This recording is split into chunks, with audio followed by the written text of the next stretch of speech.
Greetings, voice actors and voice actresses, authors and artists. I am Talon Winchester, and today I'm doing a video on how I edit in Audacity. I'm learning Reaper right now, so this will be my 2025 how I edit in Audacity for voice acting. And it'll probably be the last thing I do with Audacity in this regard. So let's go ahead and jump right the freak into it. If you don't have Audacity, go ahead and Google Audacity download and then download it. And then now you have it. And then you can open it and then it looks something like this. I do have it customized to a degree with the dark setting and everything. I don't know what update I have. I don't think it matters that much for what I'm going to show you. So let's go ahead and let's get started. So in Audacity, all you have to do is hit record.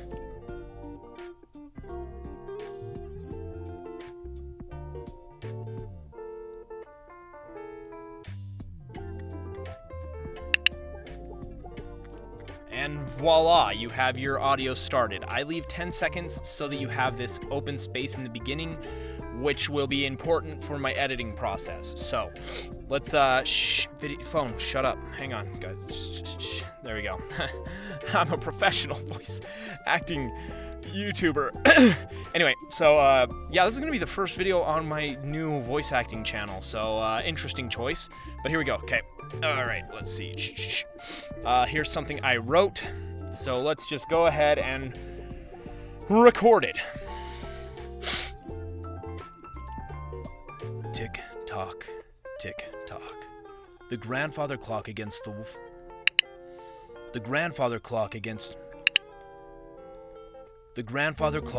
the far wall counted the remaining seconds of Carlo's life as he bled out on the cold cobblestone floor. The grandfather clock against the far wall counted the remaining seconds of Carlo's life as he bled out on the cold cobblestone floor. He was alone once again. The low rumble of passing carts, neighing horses, and shouting merchants seeped through the thick wooden walls and shuttered windows. Clutching the chain of the silver watch in his breast pocket, he painfully withdrew it, flipping it open to view the picture inside of him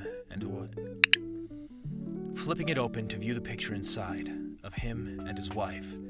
The blood and sweat in his eyes made it hard for him to see her smiling face. The painting was made on their first anniversary. All right, that's enough. I've made plenty of mistakes to show you what it means to edit. Drink plenty of water. Not only does that protect your vocal cords, it also gets rid of mouth noise. Helps prevent mouth noise. Gets rid of is a lie. Helps prevent. All right, cool. Boom. Full screen this. I grab this little bar down here and extend it. There's this weird thing where like sometimes it looks all scrungly and sometimes it looks all clean like that. I try and make it look that way. It's just a matter of like slightly adjusting. So click and drag and you'll select a section. Once you have that selection selected, you can hit Control X and it'll delete it. So that's the main flow of editing for the very beginning here. So let's go ahead and do this. Hang on, I don't have my headphones. Let's get some headphones on. Flipping it open. Okay. So, but I can hear there's some mouth noise there. So I like this dual split thing, the spectrogram and the wave file. To set that up, you go to Edit, then go to Preferences. Then you come down here to recording. Oh no, that's for punch and roll actually, which I will talk about later. Punch and roll. Let's see. There we go. So in tracks, you go to tracks and then you click on this one and it'll be defaulted at waveform. So, okay. I guess it didn't want to update it. Weird. Either way, I set mine to multi-view. And yeah, it's because I like having the spectrogram. Lets you see these other little things that you wouldn't otherwise see in just the waveform. So let's go ahead and Control X those. Okay, and now I'm going to go through and just edit this real quick, and you can see how quickly editing can go. Clutching the chain of the silver watch, And I always go right behind the one you want and right in front of the one you don't want. I mean, you can see what I'm doing. I like to keep breaths. If there's a breath, I want to keep this one. If there was a breath here, I would want to get rid of that one. Why? I don't know. It just seems to work better that way. Shuttered windows. Clutching the chain of this. Boom, that sounds good. And you always want to check and make sure it sounds like it flows together well. Sept through the thick wooden wall. Sept instead of seeped. Why not? Sept. Shouting merchants. Sept through the.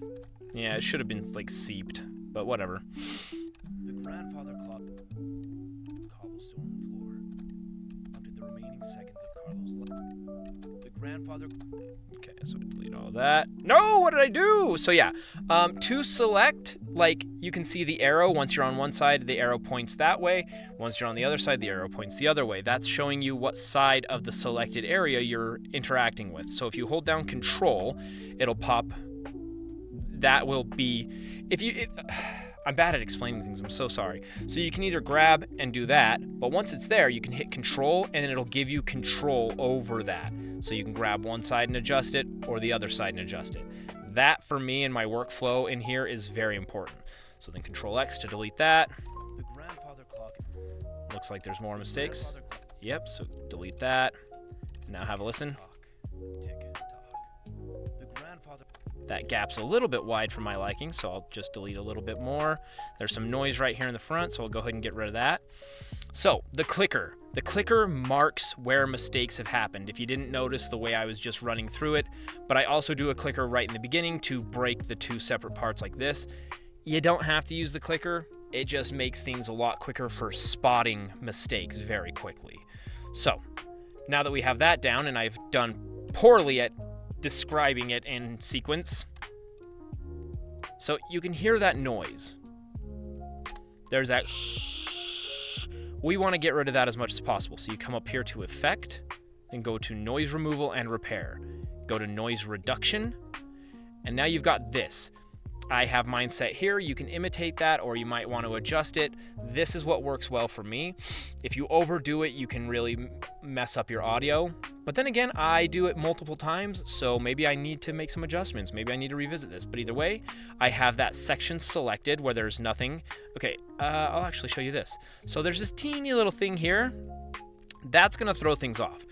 If there are bigger ones, like these I wouldn't normally worry about, but for the sake of example, I'll get rid of those. Because if those exist, then it's going to pick up that frequency within the speech, and that'll mess up your noise removal. So noise removal, repair, whoops, wrong button. Effects, noise removal, noise reduction, get noise profile. That is whatever you have selected. So if I double click, now I've selected the entire thing. If it is split, it will only select the section that you're in. So if you double click here, it'll select everything no matter how many splits you have. So if you're doing the splits, it's good to be prepared. So now you go into Effect, Noise Removal, Noise Reduction, and then you click OK.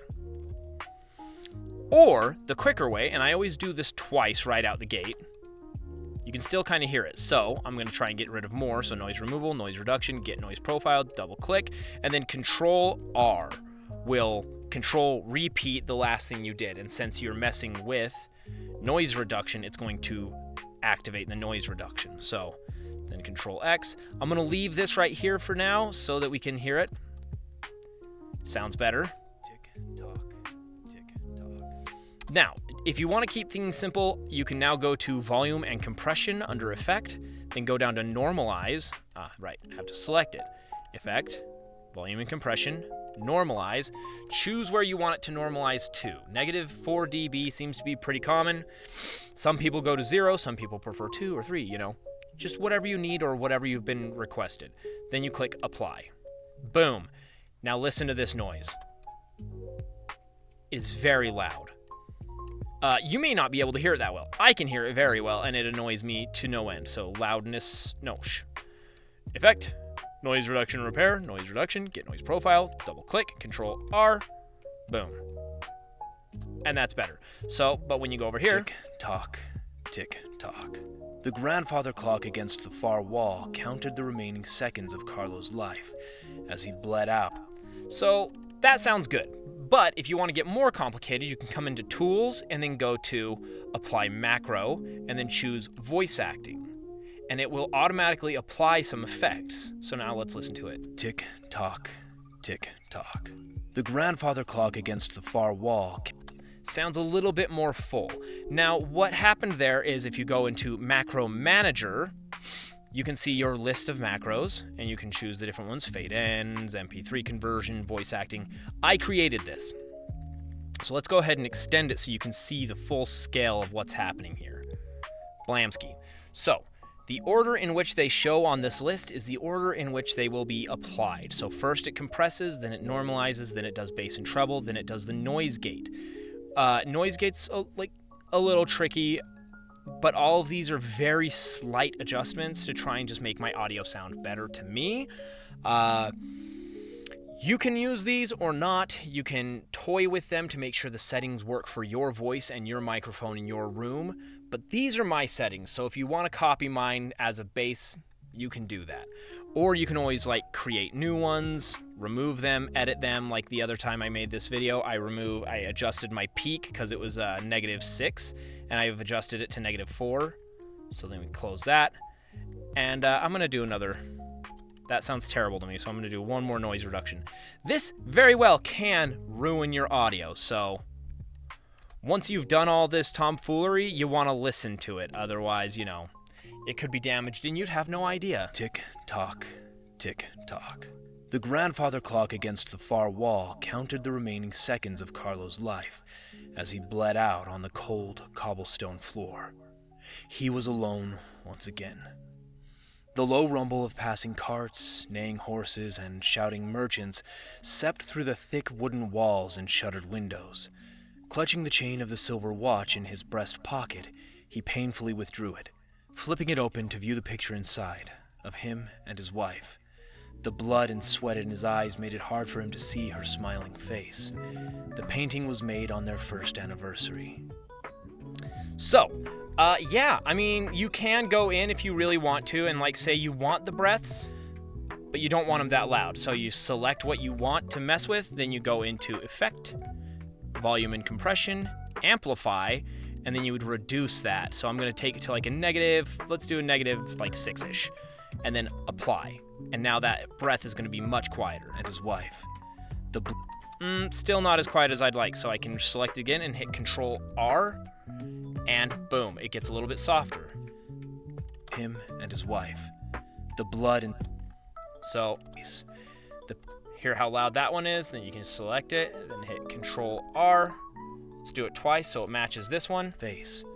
The painting... And now they're not as, noticeable, so that's helpful. Now, something I have not mentioned that I've been doing this whole time. If your mouse, or in my case trackball, which is really nice when you have limited desk space, has the scroll wheel in the center, that is vital to my editing style. If you hold down Control, you'll zoom in and out, and you'll zoom in and out on whatever location you're hovering over. Then, if you hit Shift and scroll, you'll shift left from right. So again, those are very important so you're not over here clicking buttons and dragging this around. Let's zoom in here. So, I need to move down. That's so dumb. That's something I don't like about Reaper that I'm struggling with right now. I need to figure out how to do those things, and I have kind of figured it out. It's just opposite of Audacity. But either way, yeah, so that is a big part of my workflow, is being able to zoom in and out and scroll left and right. Then let's go ahead and let's play with punch and roll. So, I messed up this last line. Painting was made on... I messed it up. So now that it's been stopped, remember, you have to stop the recording first. Now that it's been stopped, I want to redo this line and get rid of it, so you can edit as you go. So you just hit Shift and D. The blood and sweat in his eyes made it hard for him to see her smiling face. The painting was made on their first anniversary. And then you can see it deleted the previous take and inserted the one that I did just now. Some people will do it this way, where they hit Control D to begin the punch and roll. It will play a little bit before so that you can do something like this. Oh, okay, fine, you're gonna be a little punk. The blood and sweat in his eyes made it hard for him to see her smiling face. The painting was made on their first anniversary. So you can read along with it, but I've had that cause some issues, like you'll hear like the end of the thing like smiling face. The painting was made, So it takes some learning, but that's how you punch and roll. The nice thing about that is if there is a weird gap or something, or there's some kind of issue with where you did it, which obviously the editing is very different here, it's separated, so you know where that happened. But this is actually, that timed out really good. So now you select that and hit Control J, and it will join them together. So now they're together. So it's one file. And that's just, for me, a little nitpick that I have that I like to do, because I don't like when they're separated. It bugs me. But yeah, that's how you punch and roll. And then once you're done with all your editing, you can just come up here to File, Export Audio, give it a name, choose the folder you want to put it in, put it at WAV or MP3. That's where you would choose what it exports as. 44/100 Hertz is apparently common. Doing it in mono is usually ideal. You want to export the entire project unless you have some other reason, and then you would just click export once you've given a name. This one we'll call Carlo. So yeah, that's how I edit in Audacity. So hopefully that gives you just a rough idea of what to do, how to do it, and hopefully it helps somebody, because that's just my workflow. It moves really quickly. It works really well for me. Learning Reaper is a nightmare, and I want to wake up from it. Anyway, that's it then. So if you have any questions, please make sure to go ahead and ask me down in the comment section. I'll either reply to them or I will post another video sometime. Alright, thanks a lot for watching. Hopefully you enjoyed this video. If you did, make sure to give a like, subscribe, tell a friend about it, share it with somebody who needs help with Audacity and their editing for voice acting specifically. And I will see you guys later. Outro!